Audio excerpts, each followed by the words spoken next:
If you have a paranormal experience, or really any true scary story you'd like to share with the channel, just go to astheravendreams.com and click the big button to share your story. And of course, thank you.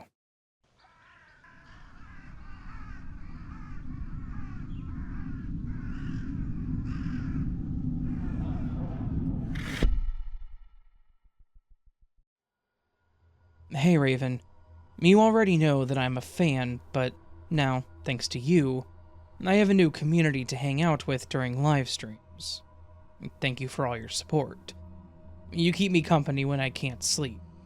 The story will explain why I don't sleep as well as I used to. I live in the state of Victoria in Australia, south of New South Wales. I moved to this neighborhood to live a quiet life.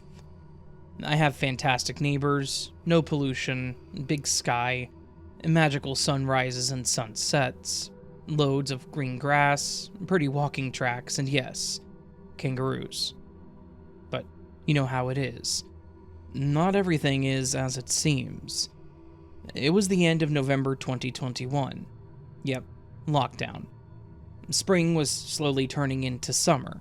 The breeze was beautiful that night. The warm, puffy breeze that smells like fresh grass and flowers. So, I decided to sleep with my window open. My bed is next to the window, so that puffy breeze flowed over me as I fell into a calm, happy sleep. I'm still not sure if things had played out differently if I had closed my window, but it's too late to think about that now. What happened, happened. But first, I have to explain how the houses are set up here. The blocks are small, so the sides of the houses are close together. Yeah, we're pretty much on top of each other. High-density living at its finest. My room is next to the side fence. My neighbor's back sliding door is right on the other side of the fence. The mother and daughter are smokers, so they would stand in the backyard by the door, have their cigarette, and then go back in. Now that you have an idea of the layout, I'll get on with the story. I was torn out of my sleep by a blood-curdling, terrified scream. It was full-on horror movie. I looked at my phone, 1 a.m. A terrified woman started yelling, "No, let me go, please! Let me go! No!" And she started sobbing when one of her daughters started calling out for her. "Mom? Mom? What's wrong? What happened?" And all she got was a garbled reply. I'm sitting bolt upright in bed, trying to slow my heartbeat down and trying to catch my breath. I realized I was shaking from the shock of being ripped out of a deep sleep. I could hear her daughter trying to get her inside. She was hysterical by this point, completely broken. So they called the paramedics. Their back door is still open, so I can hear everything through the still night and my window. I turn slightly to face the window, not sure what to do. Do I go over and help? Or would that be too nosy? Soon I hear a friendly male's voice talking her down. The paramedics seem to have it under control. Then, the following conversation happened. Paramedic: "It's okay. You're okay. Let's check you over, but first, how about you put some clothes on?" The mother: "My robe is outside." Paramedic: "Why is it outside?" Mother: "The shadow man grabbed me and tried to drag me away. He was holding the sleeve of my robe. I had to take it off to get away." Everything went silent. I could feel her daughters and paramedics staring at her. In that moment, I felt a sense of dread and fear. Out of nowhere, an image popped into my head. It was a shadow man leaning against the wall of the house, looking through the sliding door, watching them inside the house. He had blonde hair and bright, white eyes. I don't know how I knew he was blonde, I just did. He's real. He's still here. They don't believe her, and he knows that.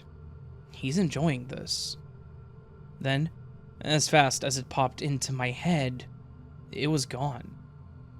The paramedics took her to the hospital where they kept her for 4 months. The Shadow Man had my poor neighbor in a hospital surrounded by doctors, telling her what she saw wasn't real. When she came back home, the back lights had to be on at night at all times.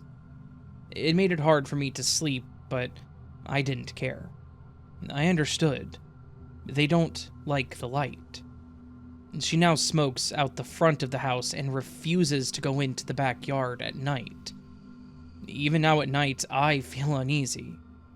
I haven't felt him again, but I wait for the feeling. Update. The author wanted to add a small note as an update, mainly that the neighbor doesn't remember any of it.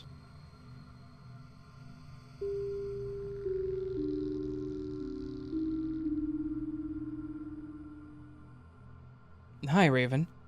I've been listening to you for the last 6 months, and I'm really grateful for your podcast. I've perused the subreddit a lot, but haven't posted until now. A lot of paranormal and supernatural stuff has happened my whole life, but none has really stuck out to me like this one. For context, my family has a lot of people who can sense spirits, or have had similar experiences. It sounds strange, but on both sides of my family, I have had relatives who are intensely superstitious, or very in touch with their spiritual side, if that makes sense. My brother and I have had strange experiences for our whole lives, but perhaps we're just observant or perceptive to weird things. This one seemed different to me, though. 2 months ago, my grandmother passed away at around 3 a.m. She lived in Georgia, and I live in Massachusetts, 1,000 miles away.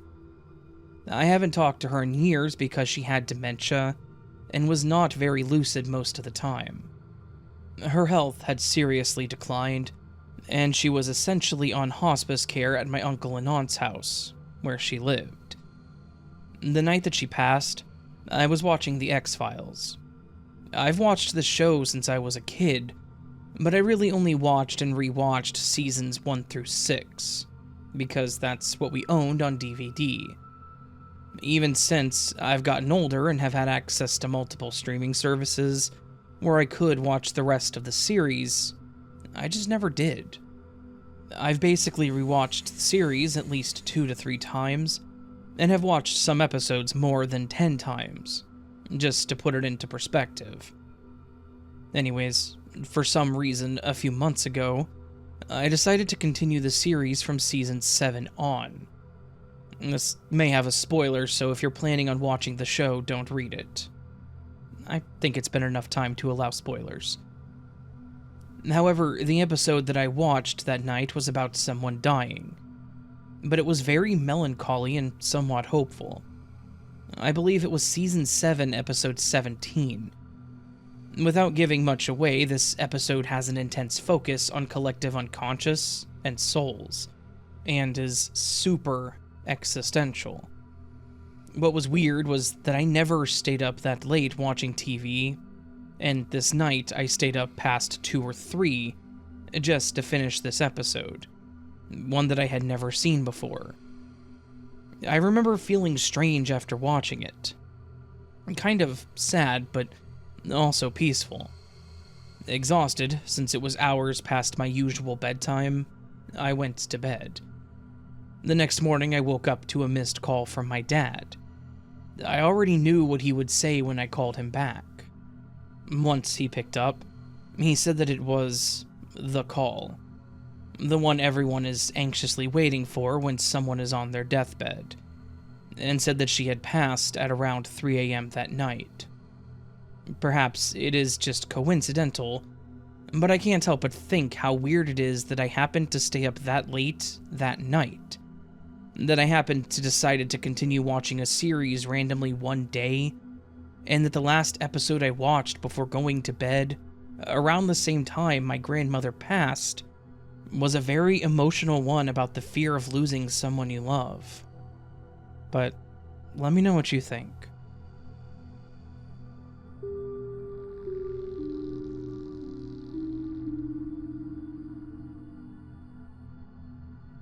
the age of 4, my parents and I lived in an old apartment. I would see, at night, a tall, lanky shadow man wearing a top hat and a coat, trying to enter the room that we all slept in. Every night, I would be woken up by something shaking me awake as if it was urgent. Every night, I saw him always moving towards the door, but never quite close. We then moved to a new house, and I forgot about him. This is when I started to sleepwalk. My mother would just get up and direct me back into my room, but as soon as she touched me, I would wake up. I would be furious at her and tell her to stop and to let me go with him. Him? Yes, never mind, just let me go. And this conversation would happen once or twice a week. Again, we moved to a new city, and my sleepwalking got worse. I got up one night, put on my shoes, and I went to the door. My eyes were halfway closed, and I could see him in the distance guiding me to come with him. This shadow man was guiding me to the road. I had barely made it to the driveway when my father grabbed me and guided me back to my room. Again, I was furious. The following night, the shadow man appeared in my room. He was inside. All those years of him walking to the door, and now he was finally inside my room. And then he disappeared. And that's when my brother started seeing the crawling woman. He's 7 years younger than me, and I've never told him about the Shadow Man. He'd also never seen a scary movie at that point of his life. He told me that every time he closes his eyes, the woman would crawl closer to him. We had our parents get holy water and bless the house. We moved 3 years ago to the current house that we live in. I'm 19 now, and I haven't sleptwalked since then. But just a few months ago, I saw him. He was standing next to my bed, and he was bent over it, next to my face. I can't make out his features, but I could sense his smile. I haven't seen him now, but just last night I swear I saw a few shadows outside of my window. Now, I know that we move a lot. Believe me, I hate it. But we are moving to our final house. I say final because we're actually buying the place, but I'm scared that the shadows will follow.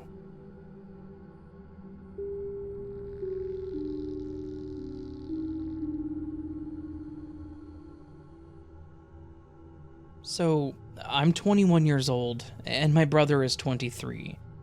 I don't know if this is needed for context, but I live with my parents due to health reasons, and my brother lives with our grandma. We were moving around this time, and I knew that our house was haunted a little.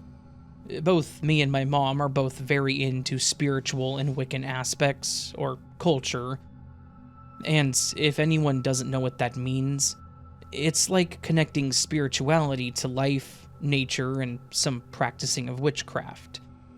Saying this, we don't do much witchcraft, only to help others or bless an area, thing, or place. I've been able to speak and see ghosts as long as I can remember. My mom has only been able to feel their presence. Saying this, whatever happened that day wasn't a ghost. I was packing my room at our old apartment, talking on the phone with my now boyfriend. My brother walks in and we have a whole conversation, and he even talked to my boyfriend. There was no doubt in that moment that this was my brother. So, of course, I didn't think anything weird when I got up to get something in the bathroom, and then came back and he was gone. I remembered picking him up this morning to help him move, and him and my stepdad just left a short bit ago. I felt my whole body panic as I realized that I wasn't chatting with him. He wasn't even there. They were at our new house. I immediately went to the phone and asked him what they were talking about, but my boyfriend didn't remember. Let's call my brother Sam. I called for Sam before I realized, and after that, I called him. And he'd been at the other house for about an hour, so who were me and my boyfriend talking to? Some would say a skinwalker, but I don't believe it. It looked and sounded like him, though. It's been a few months, and we finished moving and have been moved in for a month, or maybe 2 by that point. I work early mornings, 3 a.m. to noon, sometimes later, but I come home and then watch my nephew. From 3 to 10 on that day, everything had been feeling off. My nephew, who's 1 year and 4 months old, has been talking to something and playing with something. It doesn't seem bad, but you can feel something in here. I hear kitchen cabinets shutting and closing along with the doors when no one's home. I brought this up to my mom, and she says that she's noticed something there too. She then explained that on her way home, she saw what looked like a huge smoke ring in the sky. Like someone took a hit and puffed a circle, but it was giant. I don't know if that has anything to do with it, but I've also been experiencing brown recluse spiders in my bed lately, after having a nightmare about something unhuman. I have no idea if this is related, but if anyone knows anything, I would like some help figuring out what's going on. I'm shook, and my family is worried that it's attached to someone or something in the house. But whatever it is not human. Thank you for letting me submit my story. I'm a big fan. Everyone, have a good day. Thank you for submitting your story.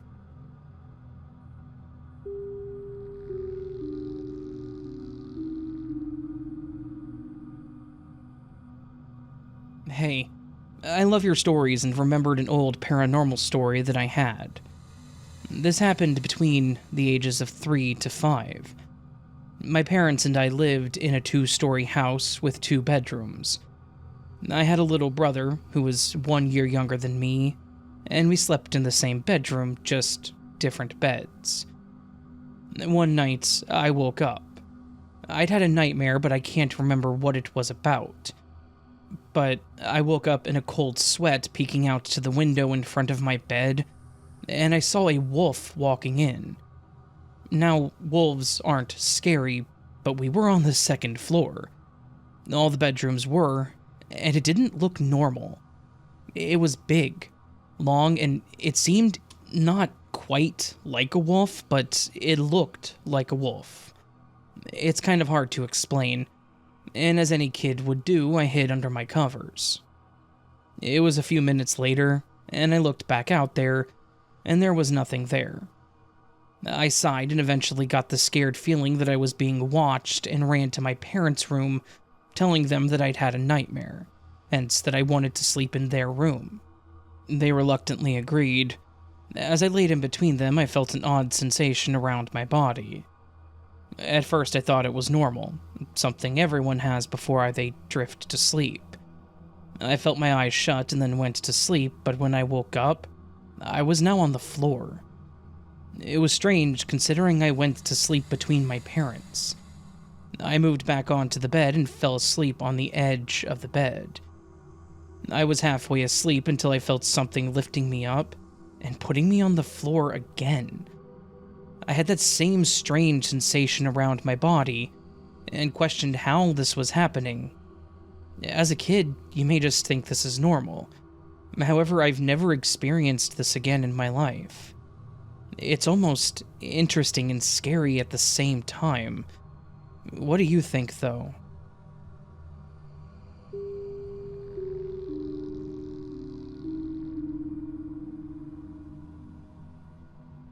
This was the summer of 1975. My brother and sister and I flew to Connecticut to spend the summer with our father. I was 11, my sister was 13, and my brother was 5. My dad and stepmother had rented a small house in a little fishing borough named Stonington.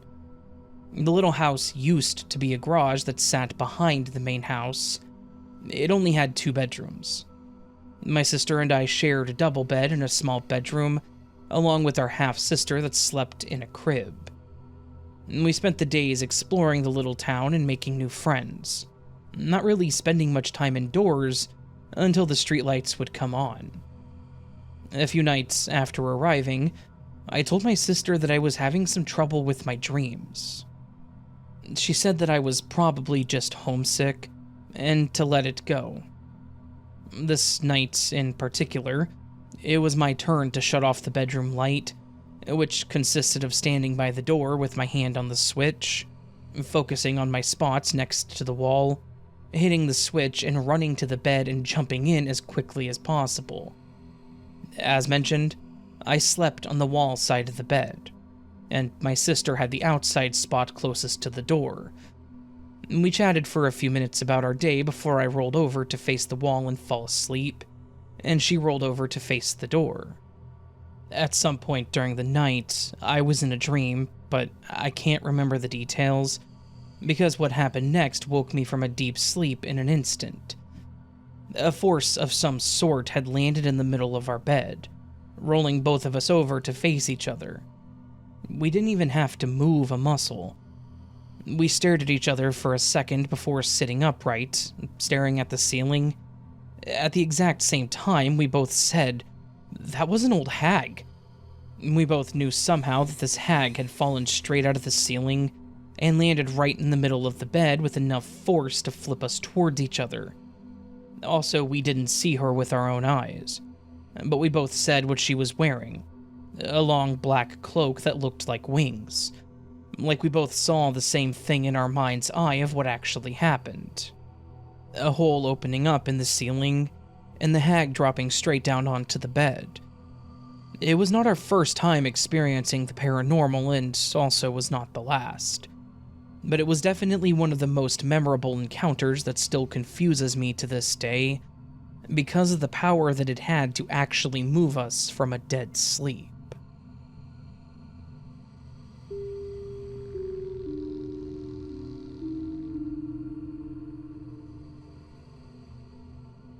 Hi, Raven. This is a paranormal story that I've never shared with anyone. I would never share this with my friends, family, or husband, as I'm an educated MD. I've had some paranormal events all my life, but I consider them all to be explained in one way or another. I do believe that we live in a matrix, and that this is the cause of most of all the paranormal. But this? I've been searching since it happened without any answers. This occurred about 10 years ago. My husband and I were taking a weekend away from the children to have some time together for our anniversary. I was a strict Christian in my beliefs at the time. I had no experience with meditation. On Friday night, we went out and had a good time as we usually do. My husband and I both work entirely too much. Although we had worked all day, we still went out for a meal and then headed back to the hotel. The next morning, we got up and went to the breakfast buffet. Following breakfast, we got back into the bed to cuddle. I was wanting to have more adult time, but he was very tired and sleepy. I wasn't sleepy. I laid there with my eyes closed in the darkness so he could rest.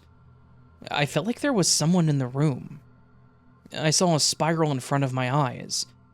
It was like someone was talking to me, giving me instructions. It's not like I heard a voice. I don't have psychiatric problems. It's like I just knew what it was saying. I saw 11 points of light in the spiral. As I lay there, I was to follow the spiral forward and then back and forward. It was beautiful and calming, and this went on for a time. I then felt a warm sensation that I can't explain from the lower parts of my body. It was amazing. It then turned into an unexpected release of tension. I don't want to be too graphic, but I had to continue to follow the spiral during the entire encounter as I was directed. It was as if something bad or wrong would happen if I didn't do as I was told. It was then over with an amazing ending. I was so relaxed. I quickly told myself that my husband must be awake and that he had touched me. I must have been just talking to myself. I then noticed his slight, soft snoring. I felt something press against my right upper thigh, and I don't know how to say this, but it was not my husband. As soon as this occurred, it was over. I didn't feel the presence in the room. My husband woke and we just continued with our weekend. These encounters are always said to be demons that are evil, but this wasn't evil, and I did not feel ashamed. Maybe I should have been ashamed. I just never spoke of it.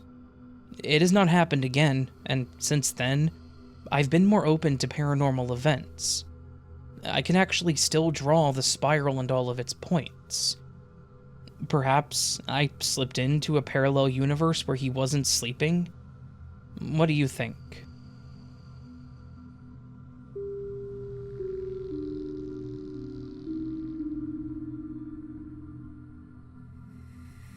I have never been close with either of my grandmas.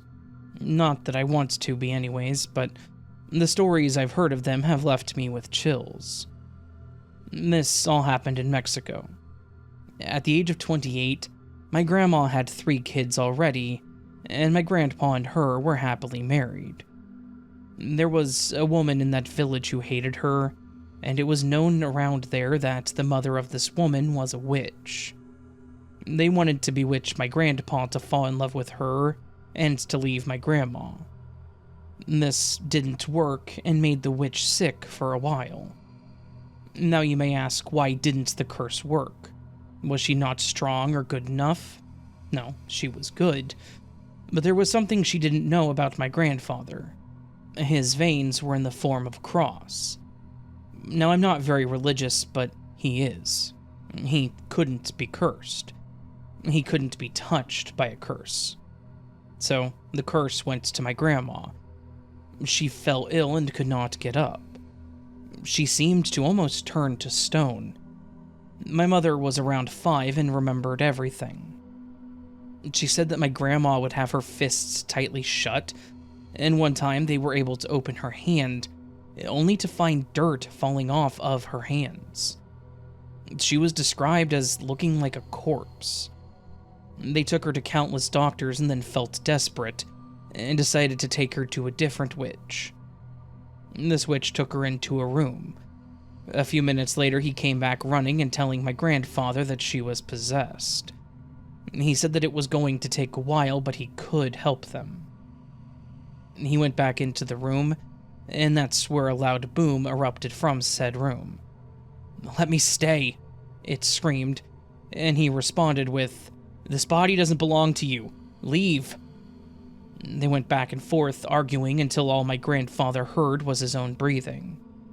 Minutes later, my grandma walked out of the room as if nothing had happened. She was well, and she remembered everything.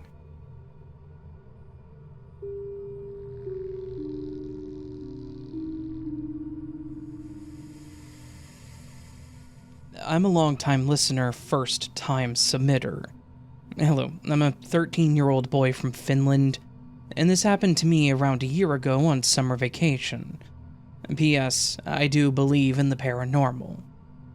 So, I was at my classmate's house for the night. He is the same age as me. We decided to put up a tent in their huge backyard, and as we were putting it up, he went to get some water. Then, I heard a psst sound from the woods nearby. I ignored it, and then I heard it again. "Who is that?" I yelled at it. Then I heard giggling from the same spot, and then my friend came back. We finished setting up the tent. Then, around 2 to 3 in the morning, when my friend was sleeping, I heard footsteps from the woods. At this point, I have to say that the woods were really close to the tent. Anyways, the thing again whispered, "Psst." I didn't respond. Then, 2 seconds later, it said, "Jack." Not my actual name, because my name is a Finnish name. "I know you're in there." I froze. How did this thing know my name? Then I remembered that we had a knife in the tent, because we're Finnish. So I grabbed the knife and slowly opened the tent's door, and I gripped the knife as hard as I could. What I saw will haunt me to this day. It was a woman with a warped face and really messy hair. She looked at me with a smile on her face and said, "I know you, Jack."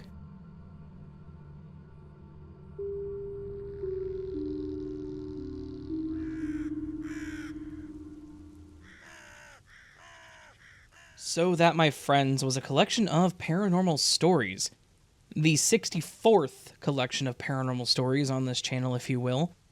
You would think there would be more, seeing as how it's been 4 years and almost 4 months since I started this channel. But paranormal stories, they're kind of just sprinkled in here and there, typically once a month, so I think it makes sense. Maybe not, maybe yes. I don't know. The glitch ones done weekly, obviously, have a much higher number. You know what? It's 64, but I've only been around, this channel's only been around for 52 months, so there's been a few months where I've done more than one. Yeah. I don't know what I'm trying to justify there by talking about it. I'm just talking. Anyways, hopefully you all enjoyed this collection of paranormal stories. Thank you for listening to this point, and thank you for those who submitted their stories, which is literally every single person in this video. So yeah. Pretty rare that I get to do a paranormal video of just submitted stories, but awesome as well. And it feels nice. Very nice. 3 of them were submitted directly to my subreddit. Yes, I do have a subreddit. r/TheRaven'sDream. It was created back whenever the original channel name was The Raven's Dream. That has been since changed. It was changed before I even put out a video, so yeah. If you're not savvy with Reddit, you can also just go to astheravendreams.com and click the button to send your story my way. That gets to me directly too, so. Or you can do like some people do and just email me. But if you email me, I'm going to let you know there may be a major delay between your story getting to me and getting on a video. Just because it gets a little complicated because I sometimes lose them for various reasons. Nothing to do with my poor organization skills, I promise. It's outside influences, not me. You can't prove it. If you enjoyed the video, please do hit that thumbs up button. If you're new to the channel and liked what you heard and want more like this, consider subscribing. If you are feeling ever so bold and wish to leave a comment, well, go ahead and leave a comment. It can be about anything you want. Almost anything. There are a few things I don't allow in my comment section, namely politics or direct attacks on authors. You can directly attack me, I don't care. I will even heart your insults at me, I don't care. But don't attack others, and please don't post politics. This is not a political channel, obviously. So, yeah. However, you can leave me your favorite soup. I like soups that I should make, and I will try to make a recipe with it using robots. And you can also join super chats. Nope. Join memberships or Patreon to get early access to content like this or other things. Or leave a super chat. No, super thanks. Super chats for live streams. A super thanks to the channel, which is just a way of saying thanks, a tip, a donation, whatever you want to call it. Yeah. Never expected, but always appreciated. All that said, friends, whatever the hell I just said, I hope you're all having a beautiful day, and I hope I do see you again here very soon. But until then, remember, you are loved, you are valid, you are important, you are the best you that you can be. Do not forget it. Don't let anyone tell you otherwise. And of course, until next time, my beautiful friends, much love and sleep well.